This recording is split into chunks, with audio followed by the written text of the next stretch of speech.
Lisa DeAngelis, welcome to the conversation today. Thanks, John. It's great to be here. It is a pleasure to be with you. You're joining us from Manhattan. I'm south of Salt Lake City in Utah.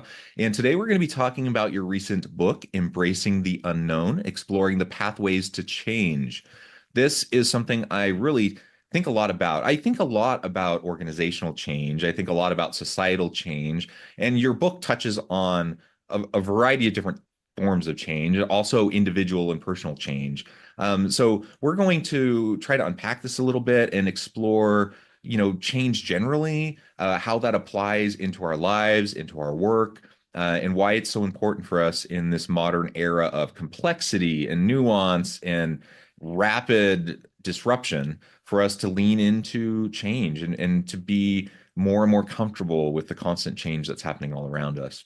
As we get started, I wanted to share Lisa's bio with everybody. Lisa DeAngelis is a holistic change practitioner, author, teacher, and speaker. She is passionate about building meaningful relationships and helping others live authentically. Her debut book, Embracing the Unknown, Exploring the Pathways to Change, offers research, wisdom, and aspirational stories that will empower and support others in learning to navigate change in their own lives. Lisa's own unfolding journey has established her commitment to living with intention and purpose and helping others walk through the meaningful intersections of their lives. An avid traveler, singer, and lover of the arts, Lisa lives and works in New York City. I have to ask. I always want guests to share anything else about themselves that they want the audience, to know about them. But I also have to ask about the singing. What kind of singing are you involved in? I'm a singer, an amateur singer. I sing in choirs and things like that. I always have since I was younger. I was a theater kid and sang in choirs, and I still do to this day. Just last night, I had a 2 hour rehearsal with my community choir. So, what kind of singing do you do? That's so great. I was actually a classically trained singer. I did my undergraduate in voice, and Nice. was the direction I thought my life was going to go. And I lovingly, at this point, look back and say my life has been a series of best laid plans that did not, in fact, go according to best laid plans.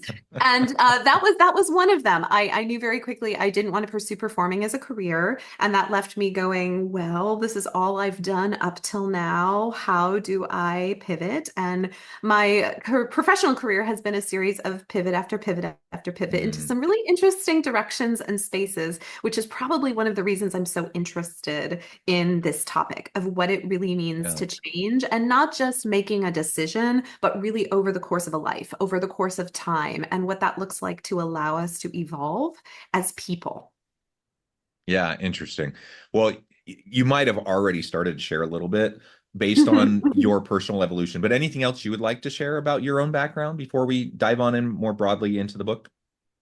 I think the only thing I'd love to share is the sort of hilarious piece to this personal change side where I have so many people that I encounter that I will say, "Oh, that is such a great idea, but I don't really need that." Hmm. And it always makes me laugh because I think, gosh, if there is one constant in life, which of course we all know this phrase, the only constant in life is change, it's something we all have to deal with. But I just began to wonder why we have such a resistance to the topic, to the relationship of change with change, and to really dive into what it means to not only just deal with it and figure out some tools and resources, but how to embrace it. And the word embrace itself, I think, reflects kind of who I am and how I approach the world, because it's not just a resignation of some sort. It's really this moment of wrapping your arms around something and saying, I'm going to find a way to bring this into my life in a meaningful way that allows me to use it to grow. Yeah. Well, you asked the question why. I mean, I think we all know it's human nature, right? Right. We tend to resist change. We tend to put up walls and we like things to be comfortable, consistent. We at least like to pretend like things are kind of consistent, that we have some control. And there's an evolutionary psychological reason for that, right? And through evolution, we're tribal. We would surround ourselves. We would try to protect ourselves. All of that leads to why we don't like change as a species. And but that's hard, though that's hardwired into our brains. If we can recognize that that is happening, in our hardwiring, we can also then learn to kind of set that aside because the modern realities of the world we live in, it's different than, the flight or the fight or flight kind of realities that our predecessors might have been dealing with, when they literally, it was life and death to be dealing with things that were different. If they experienced new different things that they weren't familiar with, it literally could mean death for them, for their families, right? Today, we don't, that's not what change looks like for us, but we still have that kind of response mechanism, and Yes. so that's why we respond that way. And if we just recognize that, we don't need to have that same kind of visceral response, um, but we tend to. And so nobody, again, nobody tends to like change. We're resistant to it. We like to at least feel like we have some sense of control, but it is a facade. Like the world is complex, it is messy, it's changing all around us all the time. There's disruption constantly, and we can kind of put our head in the sand and pretend like we have control and pretend like nothing's changing, or that we have security and stability, but really only to a certain extent. And honestly, unless we kind of lean into it and take charge of the type of change that's happening around us, we become victim to it rather than having control over the process.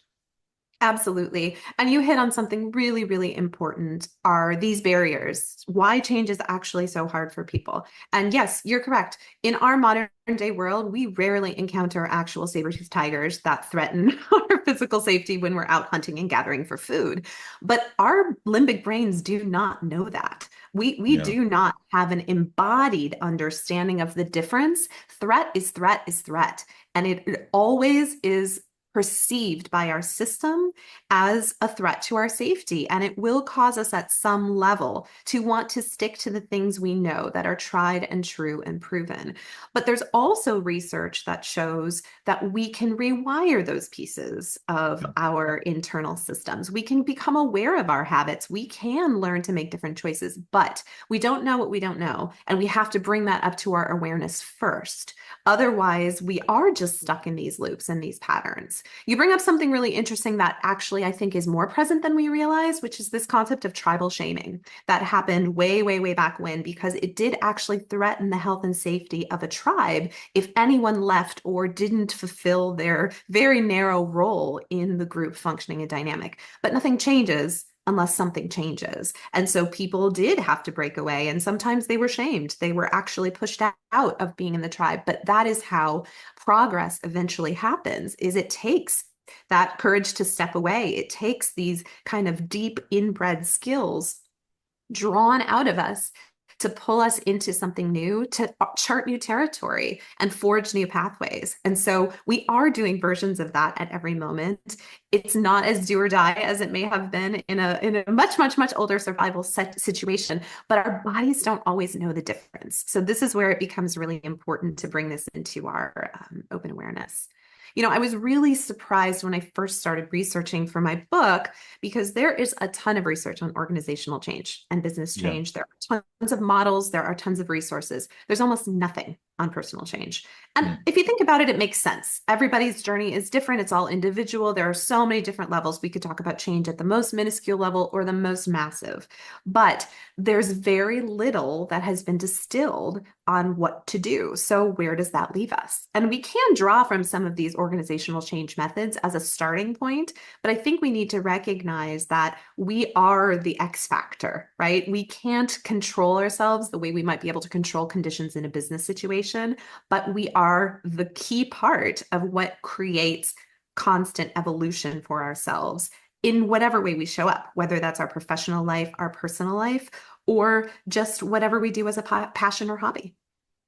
Yeah, yeah, I love that. And one thing that it just reminds me, like because of the hardwiring and the rewiring that takes work, right? because we're not naturally inclined towards change. Like it really, and the tribal shaming and like just all of that, like it takes work and it takes courage. It takes courage to be open to change. And I'm just thinking of like within my own family line, as you were talking about the tribal shaming piece, and not that far back, like my own grandfather. I'm thinking, the family stories about how he was the first to kind of break away. He left the family farm. He was disowned for leaving the family farm to go off to college. He was the first one to go to college. He was disowned. His parents refused at that point to go to his wedding. They never really talked to him again because he went to college, but he kind of set that. He became an educator. He set his family then on that trajectory. My father then, went to college, became an educator and a therapist. I went to college, right? So, like simple things like that, only a couple generations ago in my own family, of someone taking, like, having the courage to do what they felt was needful, for themselves, their own authenticity, their own purpose. Um, that's hard, especially like when it's your family, and Oh, you yeah. don't get to choose how people respond to your choices. And so I'm sure that my grandfather would never have wanted that kind of a response. I'm sure he was devastated, and I'm sure it was heartbreaking. But ultimately, he can't choose that. He can't own the way other people respond. All he can do is make the choices that he's going to make for his own life. And it took courage, and he did it, and he lived a great life, and he set up his family for a different path, right? Um, that's just one small example, but we have, all of us have all these types of examples in our own lives, in our own family histories. We look back on our communities, in our organizations. We have all of these types of examples, and I think any change of any significance takes tremendous courage. Yes, thank you for bringing that up. That's a great example. And I will say that we can't invalidate the secondhand safety that we receive from watching other people successfully do it and take steps Mhm. forward. It's one of the reasons a good leader who leads um, through change, through adversity, through challenges can be such a beacon for their business, their organization, their employees, their circles, their spheres, because when we observe other people doing these things, taking courageous steps forward, showing adaptability, examples of resilience that show up, it actually creates the ability for each of us to do the same in our lives just by observing that. And I think that's something that we easily forget, right? And we don't live in a culture where we often celebrate these things as much as we should. We're wired for negativity bias, right? It's much easier for us to track the negative things and forget to celebrate the positive things. But that's actually how we change the patterns. I've started referring to this as sort of developing proof loops of the times we have done things when they're difficult, when we can really establish this moment of saying, oh, that was an unknown. That was something I did not know how to do yet. And I took a step forward. I didn't die. I'm still here. And there was a positive result. And so if we can wire that in to say, oh no, this isn't something I haven't done before. I actually have done this over and over and over again. But if we miss that step of really helping to rewire in that proof, it eliminates the possibility that we can then use it as an additional resource. Yeah. And that secondary benefit, that secondary effect that you were just talking about, if you'll humor me for a moment, I'll share one more quick family Sure. example. I just shared one about my grandfather, now my father. Um, Again, an act of courage, an act of tremendous change that actually didn't work out all that well for him career wise, but it was a signal, and it was something that taught me tremendously. That definitely has had an impact on me. So he made a career change, probably about actually around the same age I am now. So I was a teenager at the time, so I was very aware of it as it was happening because it had big impact on my family. He left a very stable, secure job, um, and he kind of broke out on his own as an entrepreneur. And um, for a variety of reasons, but ultimately, he just felt like what he was doing was a bit stifling. He felt like he had more potential. He felt like, he had more creative juices, et cetera, right? And ultimately, it wasn't all that successful. And there were challenges. Entrepreneurship is hard. Starting your own business is hard. We could talk about that forever and ever. Um, but the lesson I learned from that is his willingness to do something incredibly hard, incredibly courageous, and that we were okay. Like we went from being, yeah, we weren't like well off. We were like firmly kind of probably lower middle class, but very comfortable and very stable. We went from that point to being pretty darn dirt poor. But you know what? We were still totally fine. Like, even though we were very dirt poor, we were totally fine. And learning that we were totally fine and that we could still get by and that we could come together as a family and support each other, that was a huge life lesson. And seeing the courage of my father and my mother supporting him and seeing us all come together, that was a life lesson that has stayed with me for forever, right? And Mm. so those secondary effects, like you were describing, I only hear the stories of my grandfather, which I'm sure impacted my father, which then influenced how he made some of those types of decisions, which certainly have impacted me and have probably led to some of the types of decisions that I've made. So the willingness to embrace tremendous transformational change in personal life, as evidence from my grandfather to my father, have definitely trickled down to me, and I hope they trickle down to my children. We can't, you know, discount the impact of that. No, and you brought up the word resilience a few times, so I want to just cycle back to that. As I mentioned, when I was doing research for my book, I was at first I was struggling to figure out, okay, how do I build in research? How do I get people to connect with how this really applies to our lives? So I started going really out of the box, and I found a fascinating research study on resilience in social infrastructure in ant colonies, in insect systems.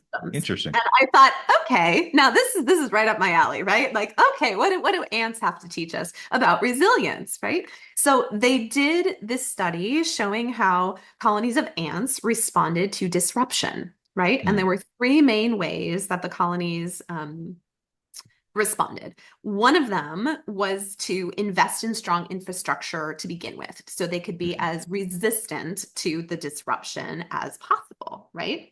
And in the face of a threat, other colonies could quickly redirect energy and resources to sort of, put things where they're needed, hold this, go here, and really kind of put things where they were necessary to do that. And there was a third group that they just basically let it burn down and focused on the rebuilding. mm, And I thought, wow, there is something really interesting there for us to consider. What does it look like to build your layers of resilience to allow for any of these types of situations to arise in your life where you are not so thrown off by disruption where you feel like you have no options? Because it's really never that we don't have choices. It's just we have to let go of our controlled outcome of what we thought it was going to be. And regardless of whether or not you've invested in infrastructure in order to be as resilient proof as possible, disruption proof as possible, and as resilient from the get-go, or you're just really adept at pivoting quickly, or you just say, you know what, this is an opportunity to rebuild. There's something to be learned from that I think is really, really fascinating when we build this in. And along with courage and adaptability, I frame them adaptability, resilience, and courage so I can call them my tool arc, because mm. like anything we need for change, this is a process that is not fixed and we need flexible tools. We can't have static tools that only work in one situation. We can't depend on things that are so conditional that they don't work unless everything is in its perfect place. We need flexible, Yeah. adaptable tools that we can apply. And these are the same skill sets that are actually the tough to teach intangibles that are most valued increasingly in the workplace. Is Yeah. because they're hard to teach. It's not that we don't have them. And I think that's the trick. We don't need to teach them. We need to strengthen them. We all have experienced a version of what it's like to be adaptable, what it's like to be resilient. Elastic is a version of the resilience definition that I really love. It's our elasticity as a person, or Mhm. even courage. And I make a joke, my brother-in-law is a firefighter. He literally runs into burning buildings to save people. That's a different type of courage than I display when I go outside my comfort zone and I'm more visible than I'm comfortable being, or I show up in a way that is unfamiliar to me. But courage is not conditional. It is something that exists for us no matter how it shows up. Yeah. And being able to practice that courage, right? Or practicing Yes. that authenticity is just really important. Um, let's talk a little bit more about the authenticity piece. Yeah, sure. Because that's something, again, coming back to my own family examples, that's something that I see in my grandfather, I see in my father, this hyper authenticity. Like they're just, it's really core to who they are. When I see people who are really willing to lean into change, whether that's personal change, organizational, institutional change, they're really committed to authenticity. But that's scary in and of itself because there's vulnerability there. Um, talk to us more about what you mean by that and like how that's so important to change. For me, this idea of authenticity has been thrown around as a little bit of a buzzword, right? It's like I'm Hmm. being authentic, but I think authenticity is this state where in order to be true to something, we have to be in touch with it. And so it is this constant ability to be in touch with our system, a cycle. It's not something fixed. I'm being authentic. I'm not being authentic. Authentic is this spectrum of displaying the fullness of who we are, knowing that it's always constantly influenced by what we're working with, which I think is so cool. I mean, the reality is any type of growth requires some type of friction. So being authentic does not mean showing up happy or showing up that it means honoring where you actually are. And Yeah. sometimes it means admitting vulnerability. Sometimes it means saying, I don't know the answer to this. And that's not always comfortable, especially in a world where we think the answers are what it's about. I'm really in favor of this ideal of seeking the questions over looking for Hmm. the answers, because I think it leads us to much more interesting places. But at its core, I think authenticity is this commitment to honoring where we are at any given moment and allowing for that to inform our next step. And that, I think, for me, is a really big piece of how this loops back in. I've learned huge lessons about authenticity from my work with horses, and I've Mm. done equine informed leadership and life work, and they have the inability to hide what they're experiencing, and they don't display it with judgment. So what's fascinating to me is that they don't care what you're feeling. They just don't want you to be incongruent. If Mm. you're scared and you pretend you aren't scared, they don't trust you. Mm. They need you to show up as you are. They don't care if you're scared. It actually makes them feel better for you to be honest with yourself. And to me, that's the most beautiful mirror of authenticity I've been able to actually experience, because it unlocks this whole new world of saying, my work in being authentic with you is not to be false because I think it's what's right. It's really tuning in and understanding what's actually happening in me so I can show up most fully. Yeah, I love that. Well, Lisa, this has just been a super fun conversation. The time has flown by. I know at the time, and I I need to let you go because you have a busy day. But before we wrap things up, I just wanted to give you a chance to share with the audience how they can connect with you, find out more about your work, let them know where they can find your book, and then give us a final word on the topic for today. Yeah, that would be great. Thank you. So, my book again is Embracing the Unknown, Exploring the Pathways to Change. You can find it on Amazon, Barnes and Noble, Target.com, anywhere online where you can find books, or on my website, which is just my name, www.lisadeangelis.com. I'd love for you to connect with me on socials, and I would really love to give your listeners, John, a 99-cent copy of my ebook. So, we'll set up a promo code and include that with the show notes. And I look forward to sharing my message with the world. I think if I was going to end sort of with one thought, one thing, it's that, I think a lot of times we feel like we don't have the power to choose, but the power to choose and our freedom to choose, I think, is one of our greatest gifts. And so to support ourselves and the people in our circles, our communities, our businesses, our organizations with these skills is one of the most valuable gifts we can provide to build our human capital in the world. And I think that's one of the most beautiful things is human capital is something that its impact is really greater than the sum of its parts. And I think we have the opportunity to do that every time we move forward, even when it's difficult, even when it's hard, and even when we don't know what's ahead. It's a gift. I love it. It is a gift. Lisa, thank you so much. It's been a real pleasure. I encourage the audience to reach out, to get connected, find out more about what Lisa can do for you, check out her book. And as always, I hope everyone can stay healthy and safe, that you can find meaning and purpose at work each and every day. And I hope you all have a great week.